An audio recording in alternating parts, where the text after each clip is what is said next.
The Chiefs again. Good Monday morning, taking a live look outside Denver and I-25. A warm week ahead of us until Friday. Let's get the details in just a minute.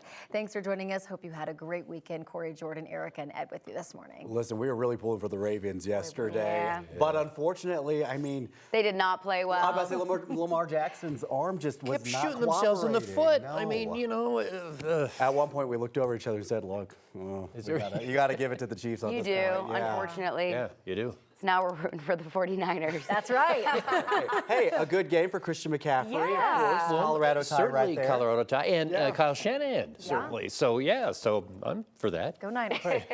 Let's take a look at what we've got going on as far as our weather goes. And for the next several days, as Corey said, it's going to be pretty nice around here. Look at how we're starting. It's already up 1 degree to 34 degrees. The normal low for this time of year is 19. Single digits, teens, 20s, 30s across the state right now. Going for a high of 61 degrees today, kind of like we were yesterday with mostly sunny skies.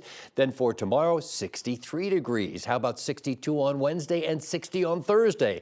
Then we see a change. And some of the models, the computer models, are saying this has the potential of being a pretty big storm. Look at Saturday, 43 degrees, 70% chance for rain and snow. Ed, thank you. We want to get you started with a live look from CDOT here. A few different camera views for you this hour. I-70 and 270, just a few cars out here. Nothing to worry about at 225 in Alameda. I-270 rather, in Vasquez through Commerce City, light volume. Same thing at I-25 and 23rd Avenue. Let's take you over to the graphics right now. We're seeing lots of green. No major delays, crashes, overnight road work to slow you down. I-25 ride northbound from Castle Rock to 225. Just under 20 minutes, no problems on either side of 225. And if you're doing that drive into Commerce City on westbound 76, we're looking at a quick 12-minute ride in. All right, Erica, thank you.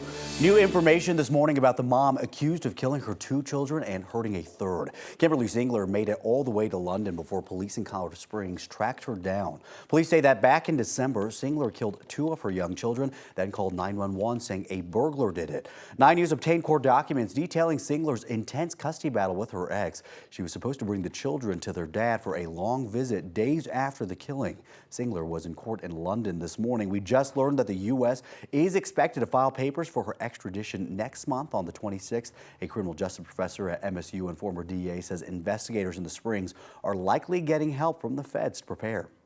The rules say that once she's been arrested, there is 60 days in order for them to get all the information, get over there, prove it to the judge. Here are the crimes, judge. Here's all the evidence. Here's the detailed affidavit. Here's the evidence that we can show, the pictures. Zingler is being held in custody in London for now. She did not request bail. Her next hearing is set for February 26th.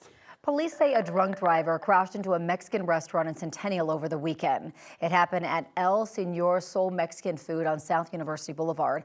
Arapahoe County deputies say the 39-year-old man went to the hospital. Deputies say he had open beer and liquor bottles in his car. He's been cited for DUI. They say the crash fractured a natural gas line to the kitchen, which caused a gas leak. Deputies say the building will need some major repairs. Today, we are expecting to learn more about a dog attack that left a person in critical condition. Shouting and screaming for help that her son was being killed. Police in Boulder say they had to shoot and kill the animal because it was threatening other people and tried to attack an officer as well. Neighbors told us that they watched the dog attack one of its owners. The mother, she kept looking at me and she said, "We've owned him since he was a puppy. He's never done this." Officers first tase, then shoot the dog. The victim is still in the hospital. A group of Democratic lawmakers in Colorado are pushing to ban the term excited delirium from police and coroners' reports. An ongoing 9 News investigation has tied the term to more than 225 deaths across the U.S., including several in Colorado, like the death of Elijah McClain. All but 7 of those deaths happened during or after restraint from law enforcement. Critics say it is not a real condition and becomes a convenient excuse when someone dies in law enforcement custody. In December, the board that sets standards for officers in Colorado voted to remove the term excited delirium from all police training. The new bill filed this month could ban coroners and first responders from using the term. Denver's migrant donation site is accepting donations once again. You can drop off those donations from Monday through Friday at the Richard T. Castro Human Services Center on Federal, north of 12th Avenue. They accept donations from 9 to 3:30, but they do say it is best to schedule a drop-off time. They really need men's clothing, children's clothing, shoes, winter gear, socks, and new underwear. The Colorado Lottery recently hired a new position focused on making sure the lottery is supporting players' mental health. Amanda Quintana was hired as the Player Health Program Manager. She's going to work to make sure the Colorado Lottery doesn't add to any gambling problems in Colorado and provides resources for those who may be struggling with a gambling addiction. If you're developing a problem with gambling or with any kind of addiction, it impairs your health, your mental health. So we feel like it's our part of that process to make sure that we're running the lottery in a safe and responsible way, that we're not doing things that create problem gambling, and that we know that we can find the right resources for people if they do develop a problem. For Colorado, Quintana worked at the National Council on Problem Gambling in Washington, D.C. This week, the Colorado Bureau of Investigation is holding an open house for families who are missing loved ones. At the event, investigators will be collecting samples. CBI says those cheek swabs can be used for potential future comparisons. Investigators are collecting photos and medical records as well. The event is for families who have already reported their loved one missing to law enforcement. It is on Wednesday at the CBI headquarters on Kipling Street.